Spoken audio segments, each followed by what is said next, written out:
Thank you indeed. Good night. Ladies and gentlemen, Vice-Chancellor, thank you for that generous introduction.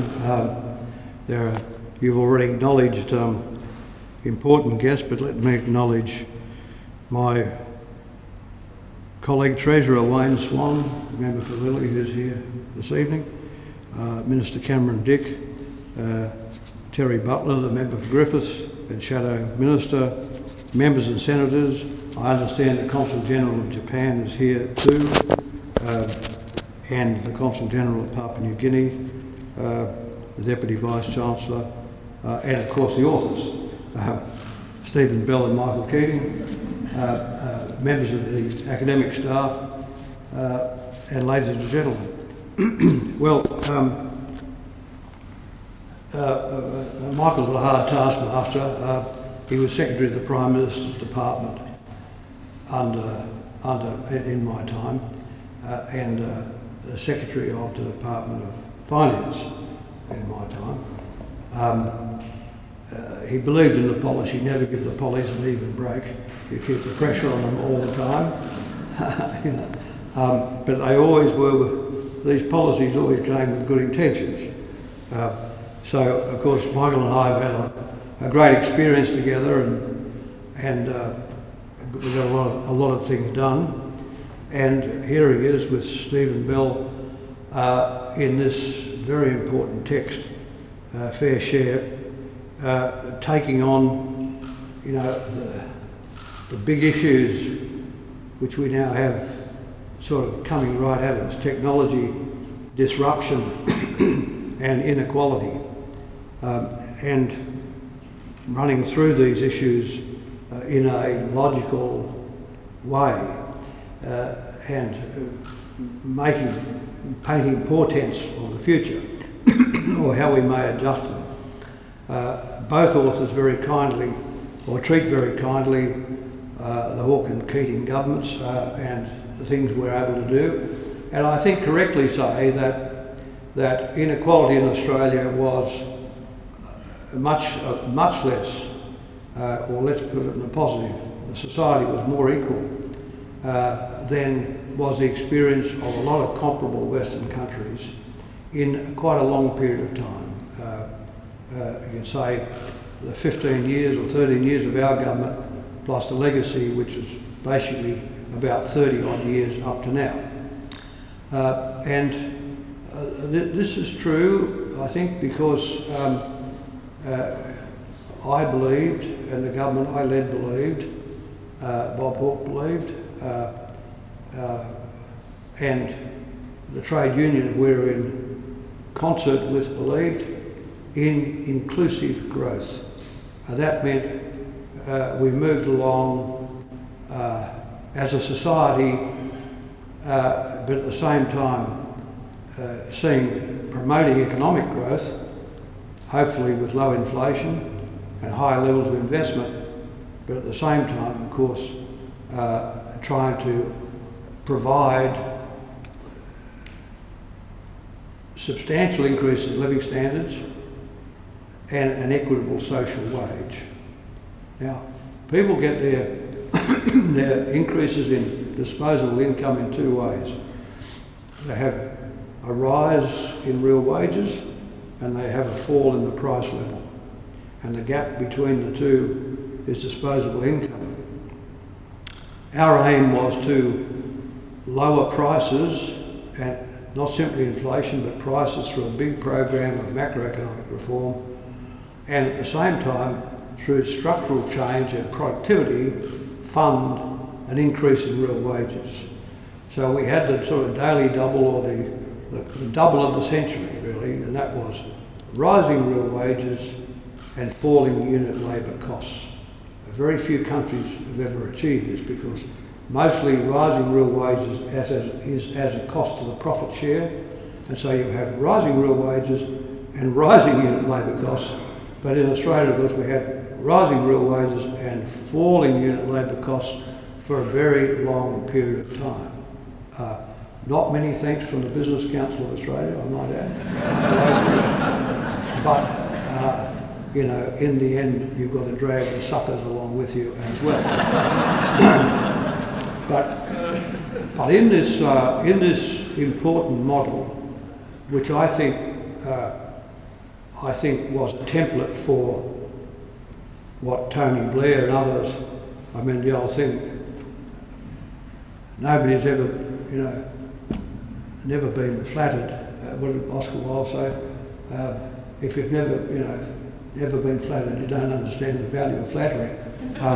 But the so-called third way, which became popular in the Atlantic with Tony Blair's government in Britain and Bill Clinton's government in the United States, to a lesser extent, but nevertheless, came from the template here.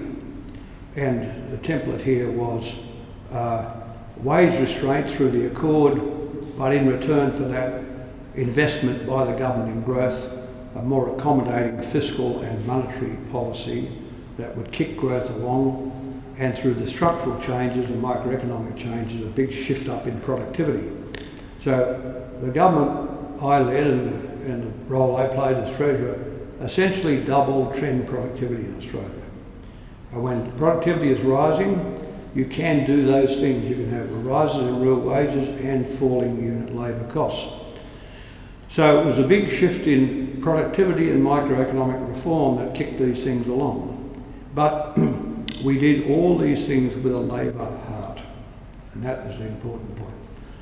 Access and equity in health, access and equity in education, a retirement income system for all, a welfare system which was active and not passive, and a range of other related social policies, particularly around the rights of women in the workplace, etc. And so, therefore, one was able to argue to, in those days, much more highly organised labour, that in return for a growth compact, the government would open up the social wage with these things like Medicare. You can walk into a GP if they're a bulk biller, you can be serviced, you can go to a hospital and have diagnostic imaging and pathology without leaving any account behind.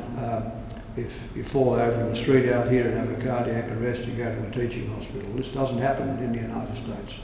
It happens in Britain, but Britain's got a salaried medical service. Our trick was to have a background national health insurance system, but with private medical practice. That's a hard one to pull off, but in the end we did, and the doctors came our way across the other way. When I became Treasurer, 3 children in 10 completed Year 12. 3. When I finished, it was 9 in 10. And by trebling Year 12 retentions, we had, of course, 40% of those kids went on to university, so if we had to keep the 40% up, we had to treble university places.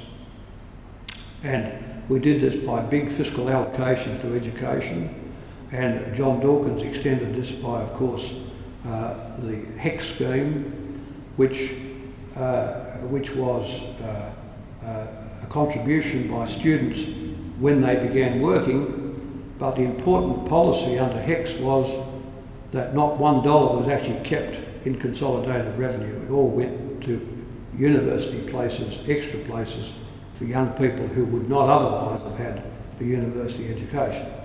So that, of course, dramatically changed the face of Australian education.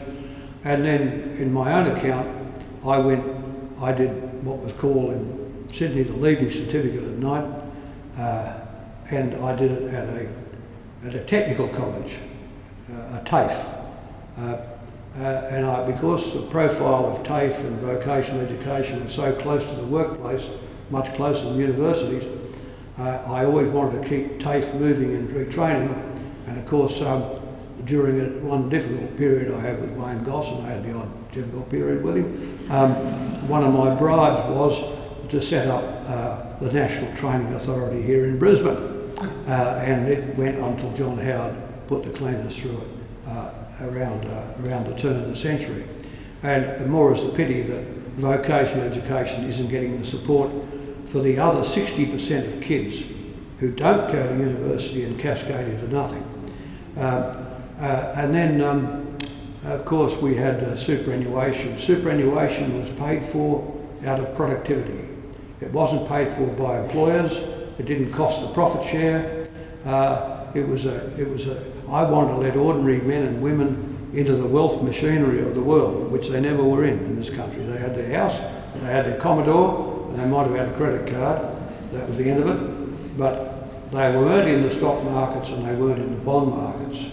And as a consequence of that, they missed out on the great key to wealth, which is compound earnings. The earnings on the earnings on the earnings. And that's why preserved to age 55, you can see roughly every 8 years a superannuation accumulation will double. Of course, the Liberal Party absolutely hated the idea of trade unions and industry funds getting into the management of capital, as if the Libs could ever manage capital themselves.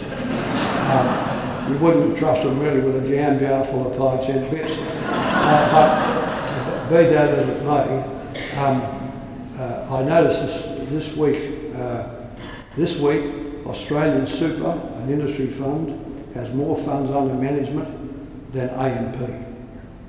And the industry fund sector is now 24% of the pool. The pool is 2.6 trillion, 2.6 thousand billion for 23 million of us.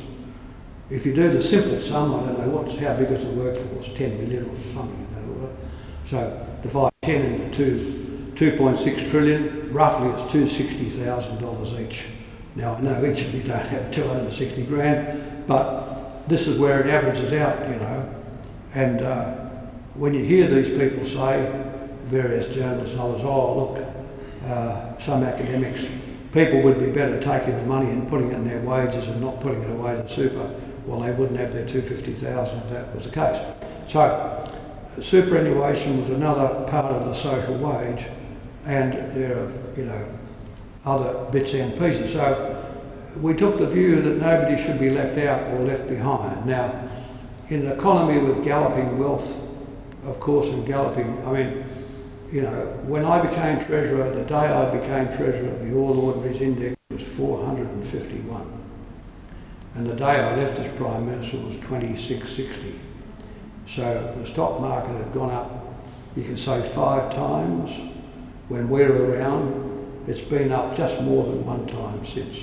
It's gone from 2660 to 5900. You know, so, you know, there was a heap of wealth created, and therefore people get access to debt, and financial engineering will become wealthier. And so you start to get this disparity in wealth, but the people at the very bottom became wealthier too. You know, we pulled people up, and the other bit of the social wage that we had that I think is worth mentioning is that Bill Kelty and I established, I think, the world's most efficient system of minimum award rates of pay. The minimum award rate of pay in Australia today is $17.60. The same rate in the United States is $7.40. So $17.60 Aussie against $7.40 in the United States. We were paying, through economic growth, nominal wages at 4.5%. Inflation was 2.5%, all for 20 years, courtesy of the Labor Party. That meant real wages grew by 2%. 2% for, let's call it 30 years, is 60%. In fact, the number is actually 70. I checked with the Treasury recently. Australian real wages went up in real terms by 68% since 1992. This is a big number. This is a big achievement. And that's why the restaurants are full. That's why people decide to go and buy themselves an iPhone. That's why they move up from a Commodore to an Audi, because they can actually afford to. But that growth in wages has stopped. And this is one of the points, that growth in wages has stopped. And of course, these increases were, and of course, the minute we had the enterprise bargaining and the safety net. and the safety net was where the minimum rates were. They're always opposed, of course, by the Australian Chamber of Commerce, which is a blight on the landscape, and the Business Council. Notwithstanding a continuing rise in the profit share, they always opposed every adjustment, practically every adjustment, under the safety net and under the scheme. So these were achievements. There was no growth in real wages in America between 1992 and today. I think the number there's an average number of 4% or 5% compared to 70 here. Michael and Stephen make the point, and I'll come to it more fulsomely, that one of the things that produced the financial crisis in 2008-9 was American workers had no real growth in their incomes. So what they did, they maintained their living standards by reverting to debt. So they mortgaged their houses because through the years of lower interest rates under Mr. Greenspan, housing prices had risen, the wealth effect was with them. They thought they could borrow against it, so debt rose, and of course they lived on the credit cards. And this is how the American middle class maintained some sort of a lifestyle in the face of negative real wages. Well, either static or negative real wages for a large part of the period. And this, of course, brought the crisis on.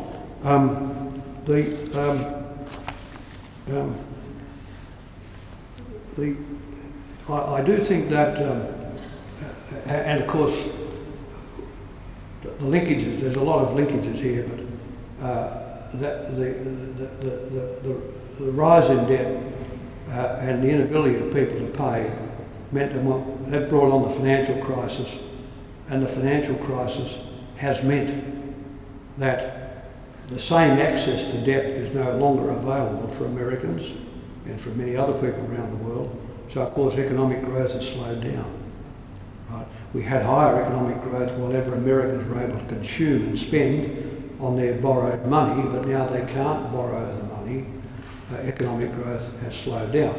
And this is one of the reasons why in every financial crisis, every financial induced crisis, as distinct from a trade crisis, we have a long period of recovery. And this is why this period has gone on so long. See, what happens, we've had then we've had a complete decline in investment in the industrial countries. The industrial countries are replete with savings, but the savings have virtually little economic use. And this is the principal reason why interest rates have become lower. It's also induced lower because of the quantitative easing programs of central banks to try and kick people into growth assets. But the principal reason interest rates are lower is because the demand for capital, for debt, has been so slow and so poor. And of course, when the interest rates drop, this then induces or stimulates asset prices. So we start to see stocks and property, particularly property, rising in value because the interest rates are lower, especially when central banks make them very low, but because they're endemically low. And so what happens is then the people without capital fall further behind and the inequality gets larger as the people who have access to the debt can gear themselves up. And this is where, of course, financialisation, which is gets a very heavy mention in the book, where financialisation, where financial institutions are able to both garner and employ the debt and build assets that don't particularly help the economy. For instance, the rising price of the stock of existing homes around the world is not doing anything for GDP, investment, jobs or incomes. It's just making it harder for those people, young people particularly, who don't have the ability to buy themselves a home, and so they get, as Michael and Stephen point out, they get flown to the outer suburbs of cities, and then of course their job opportunities fall, the opportunities for their kids fall, and so we start to see a decline in their capacity to cope with the society which we have around.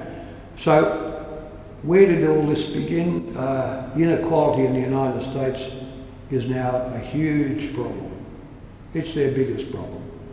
And in the end, when the ordinary working men and women of a country can't spend, what happens? Economic activity falls, and this impacts, of course, on the people that actually do own the capital and have the businesses. So, of course, they said, oh, in that case, there's not that much demand out there, so we won't make any investments. What we'll do is buy our own stock back, right? And Michael and Stephen make a big point of the stock buybacks. And what this means is, I mean, what I can do is a simple sum, but let's say a company has 1 million shares on issue and the share price is $10. But because they've got a lot of savings and they don't want to invest in anything, they say, oh look, the company says, what we'll do is we'll buy 500,000 shares back and cancel them. So therefore the shares are not worth $10 anymore, they're worth $20, right? So what's happened, a lot of the largesse of central banks has been spent by corporations, the numbers are in the book, cancelling their shares and lifting the value of their stock while not making any investments. The whole point of the quantitative easing program of central banks was to kick people out of safe government bonds into to try and strike the match on investment. But despite the great efforts of central banks, the US Federal Reserve, the Bank of Japan and the European Central Bank, they've been striking the match on a wet matchbox. You know, they could keep on striking, but they couldn't strike the investment. And so what's happened is debt has built up because central banks have added so much debt to the system, liquidity to the system, debt has built up. And as a consequence of that, we then see these big distortions and wealth. Technology is probably, this is one of the points the authors make, the fundamental factor in inequality. I certainly believe it is the fundamental factor in inequality. Let's take a case in point. I mean, General Motors at its peak had 800,000 employees. It had a market cap of less than 100 billion. You look at Facebook today, it's got a market cap of nearly 300 billion. It's got 50,000 employees. There is no capital spending, essentially. And so we find that technological, what we have is a growth in wealth without investment. A growth in wealth without investment. A growth in wealth without savings, without people saving. Stock markets rising as a consequence. So technology is I think the fundamental factor, and of course the intellectual IT, information technology, has a quality about it that the electromechanical era never had. Whether you're looking at, motor cars or trains or airplanes or electric lights or generators or whatever you like, what's happening in technology today and the ubiquity of it and the impact of it has has, I think, a completely different quality to the electromechanical period, including the numbers of people it employs, the capital investments that needed to be made, etc. So, and these technological trends are likely to intensify. So, basically, Stephen and Michael have taken on the job of looking at technology disruption, inequality. The book largely focuses on inequality because we've dodged the bullet so far, but the technological shifts are great, and of course everybody now knows what, well, I think they know, I think I know, I probably don't know in reality, but in terms of artificial intelligence, machine learning, 2016 was a crossover year for artificial intelligence and machine learning. For instance, I know a firm, a small firm, but in the United States, it has as many people it has as many people, small as it is, in artificial intelligence as does Google, and this company recently did a contract for a middle-sized American telecommunications carrier whose call centres had 18,000 employees, and they have contracted to reduce the number of employees in the call centre from 18,000 to 4,000 in 3 years. Because the gadget will do the work. It'll talk to you, it'll respond to your emails, it'll think, if you keep coming back at it, because it is these self-learning algorithms improve themselves, the game will get better. So we've obviously got a huge technological shift on. You know, they talk about the touch economy. The tech economy we're talking about now, and the touch economy of people serving meals, massaging people, aged care, child care, these sort of services, but they're often low paid. And then in the middle we had the big manufacturing sectors, which have got smaller, and the service sectors, which have continued to grow, but are being attacked by machine learning as well. So the book focuses on inequality. Of course, with economic growth, the distributional issues are the most important, and they're the ones I addressed in talking about the notion of inclusive growth that the governments I belong to followed. The book focuses on how technology has driven an increase in inequality, households going deeper into debt, particularly as we saw most famously in the United States. The US has handled technological change particularly badly, with massive accumulations of wealth to a few people, no focus on distributional issues. All the productivity in the big tech period from 1995 to 2003 all went to profits. None of it went to wages, all to profits. So what Stephen and Michael are arguing is that there are signs that Australia's slipping into this groove, into the technological no man's land where distributional issues are simply not on the agenda.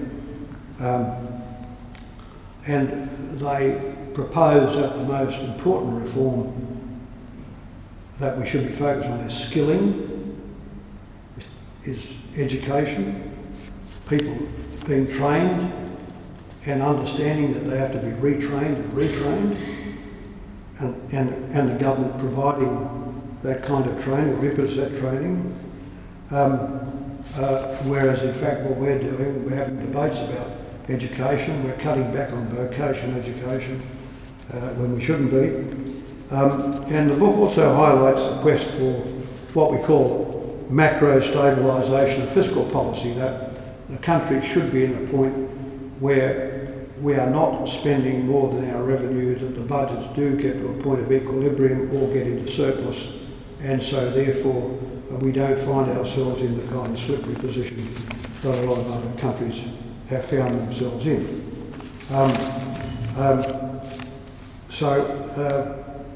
How well we do these issues will sort of paint a picture of the future. If I could sort of talk about the book in a more structured kind of way, it argues that economic growth requires economic transformation. We know that. I mean, the 80s produced all that growth and wealth, but there was a huge transformation. You know, I abolished tariffs from 1988 to 2001 in 2 economic statements. That had huge knock-on effects, but of course we had packages to support people who were dislocated by such changes. But we do know economic growth requires economic transformation, and that's mostly driven by technological progress. It's come by way of globalisation and financialisation. So I think we can say, and the book says, economic transformation is synonymous with structural change. And this is likely to affect the distribution of incomes.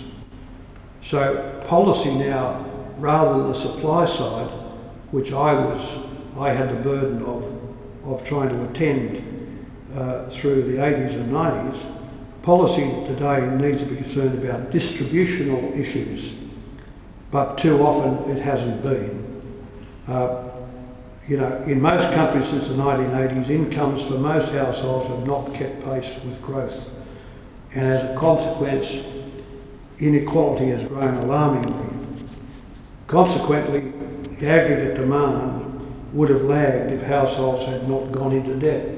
So activity was saved simply by access to debt and people being able to get the debt, but now that access to debt has been terminated by the crisis and by banks being more rigorous in lending to people who can't otherwise afford it. And so economic growth over the last decade has been much slower than in the past. This shortfall in household incomes and demand principally reflect the impact of technological change, which has resulted in the greater inequality that I've mentioned. Also, in the US, globalisation has substituted jobs. There's no doubt the rise of China and the fact we've had a market price for labour around the world, or labour substitution, has also, globalisation has affected employment. And of course, it was on that issue that Donald Trump won his election in the sort of so-called firewall states of America. You know, but you know when Billy Joel wrote the song Allentown, you know the song Allentown? If I could sing, I'd sing it for you. Now we're living here in Allentown, and they're closing all the factories down. He said, out in Bethlehem, they're filling out forms and standing in line. That was written in 1983. That's 30 odd years ago, 35 years ago. That's how long the car companies have been shut in, the steel companies have been shut in. But President Trump was saying he will repair all this by putting tariffs on Chinese steel, etc. Of course, the repair is never going to happen. There's never going to be a renaissance of these industries at all. We've seen a key shift, and we're not going to see it come back. The key policy response, the book argues, is for the future is to equip people with to better adapt to technological change. In other words, we give you the ability we give you footwork. So as the game changes, you change. You know, as the music changes, you change your steps. This will encourage the adoption of new technologies and will be a key determinant of future potential supply. I think we're definitely moving to a more collaborative world. I mean, the other great thing that I think in my lifetime, perhaps the greatest thing, is the connectivity of one of us to all of us. We're all connected, if we want to be, via the net or by telephones or what have you. before this, the world was always run in sectors, in regions. Before the internet and globalisation, the world was run in regions. Now it's run as across the globe as one economy in real time. And this is why news is instant, that's why you can order stuff on the internet, that's why Amazon is growing, that's why this and that. So this connectivity is, I think, the sort of great change. And what it may do is change the sort of, we all lived in our lives, certainly I did, perhaps not younger people, in silos. We lived in industries. You can call them a silo, you know, whether it's in retail or it's manufacturing or it's in steel or it's in cars or it's public service, they're silos. I think we're going to move to a much more horizontal world, a more collaborative world, where people will, for instance, you know, if you want a crocodile handbag, you won't need to go to LVMH, you'll be able to get someone to make it for you, you know, if you love crocodile handbags, that is, you know. Or if you want something. In other words, specialisation and customisation is going to grow. So a lot of people, clever people, will get onto an angle and they'll pursue it, you know. And this is why the technological shift is here to stay and is important, but it's also a kind of there's almost in a way the democratisation of the industrial base if people want to use the opportunity of it. But that will mean, again, underlining the point about training and retraining. So it's difficult to see how governments can effectively fund the demands upon them or provide what we call inclusive economic growth without fiscal policy doing more. And this is where governments have got to do more. This is, I think, a return to a period of government. This is a point the book makes. I've made the same point myself over and over. I said about a year ago or 9 months ago that liberal economics is going nowhere. I mean, Wayne Swan's made the same point over and over.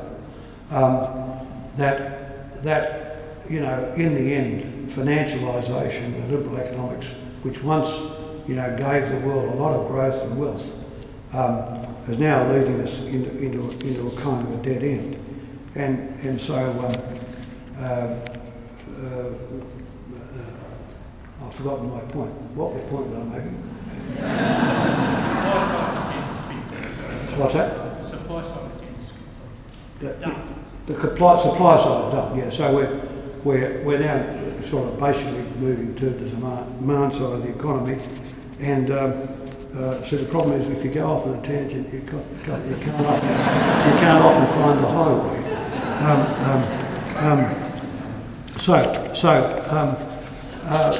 We are going to be in this more collaborative, I believe, horizontal world, but governments have got to do more.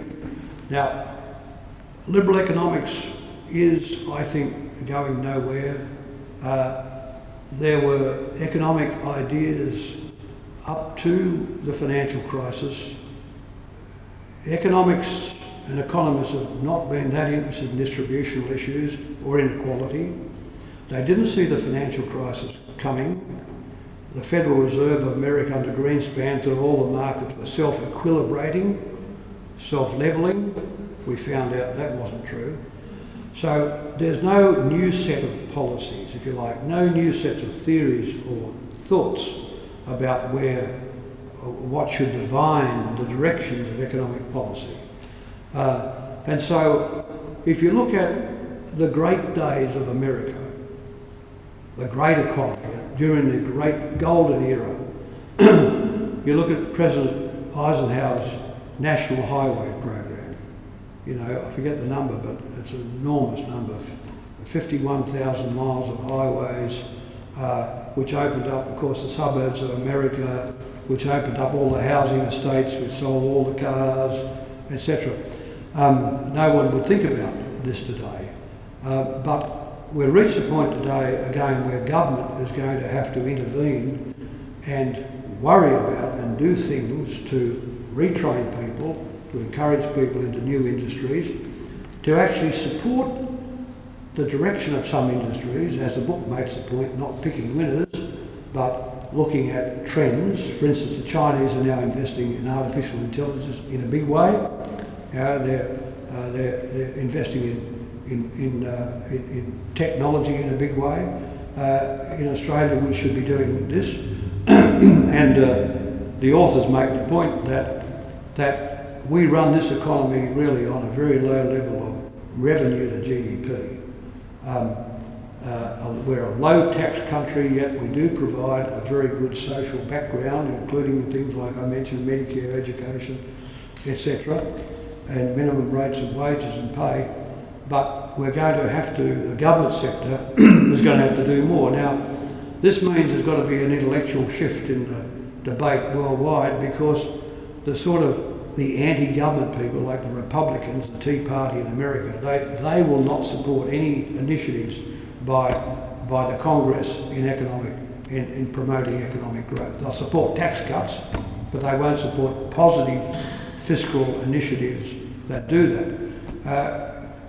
We're reaching a point where now the wealth of the top 10% and really the wealth of the top 1% is so profoundly large. I mean, look at Warren Buffett. At least, God love him, he's going to give the money away. He's given away 30 billion, he still has 90 billion.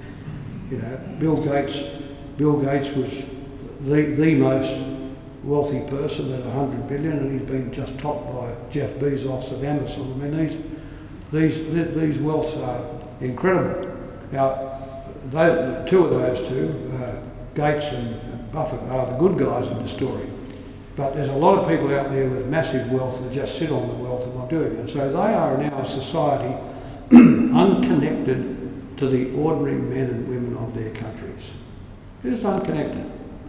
You know, tons of money, they fly around in Grumman Gulfstream aircraft, you know, they all have their boat in the Mediterranean, you know, 3 houses, they have an apartment in London, they have a joint in New York, they have a big house in Melbourne or Sydney, and you know, you'll hear them profess some interest in the community, but they really have none.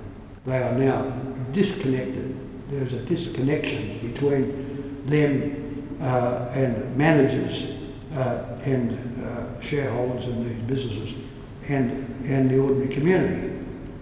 So we're not going to have that kind of managerial intelligence coming down to help us look after the distributional issues and income issues of the great bodies of communities. And so this is why the task will have to fall to the political system. But, you know, the political system also has to have a vision of what it wants to be. I mean, it has to imagine the kind of world that it's going to lead people into. Because if you don't have the imagination, you will never get to the destination. That's for sure. And so we need to develop a political class which sees a role for government, not a crazy one with massive taxation and spending, although the book makes the point between the difference between the United States, which is relatively low tax and which doesn't support people in the way I'm mentioning, and the Scandinavian countries which do support people in the public sector and with high levels of employment, but with high rates of taxation. What we want to find is something in the middle of that, but I don't believe that we are going to get to that unless people in public life take these changes on as an obsession. You see, I had 27 years in public life, 13 and a half as a minister, half, which is pretty good. You know, if you look at Gough Whitlam and his colleagues, they had 30 odd years of public life and 3 years of government. Less than 3, 2 years and 9 months in fact. A whole stack of people. I had half the time, but in that 13 years I never lost a second. in pushing the changes through. Always the best quality I could do. So if one eye is on the job and on the policy line for 13 consecutive years, and you are not in the business of cutting corners, and I was never in the business of cutting corners, you can lift a society up. But it takes that kind of focus, kind of commitment by a political class to do this. In the debate we have at the moment, we're seeing some of this, we're seeing some of it, a little bit on both sides. I think the Labor Party again today, Chris Bowen and Bill Shorten are out there with some important policies about the tax system, and you can see a shape of a fiscal stabilisation program coming out of the Labor Party. But as a class, the political system has now to really get its footwork together, because what's going to happen is the wealthy people will just pull away. They'll just pull away. The quantitative easing programs, the American stock exchange has trebled in value.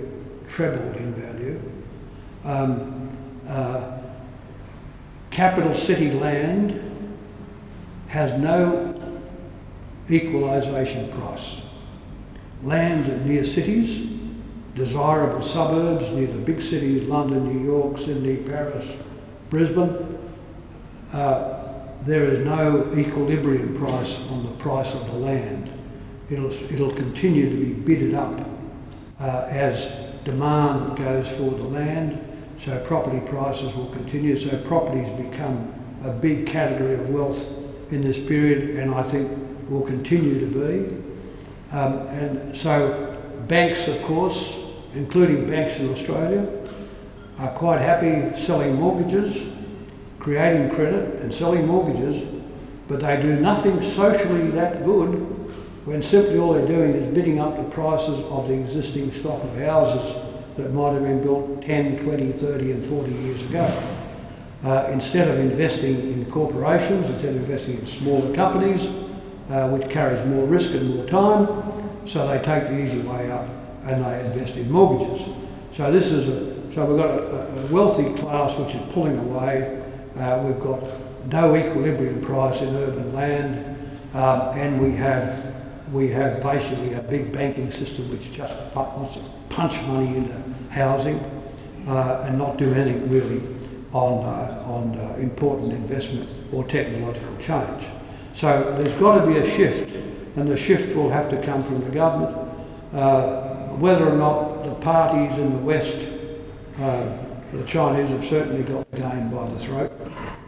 They know what they're doing, but whether the parties in the West will sort of get their act together, and in this country, to prove Stephen and Michael wrong, that is that real wages are topping out now.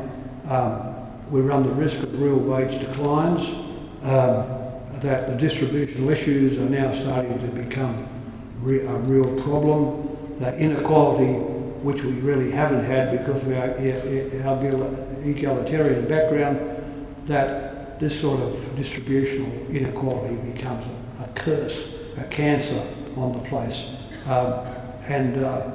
We talk about it, technological change is disruptive, but of course it's a horror story, unless there's a set of important changes.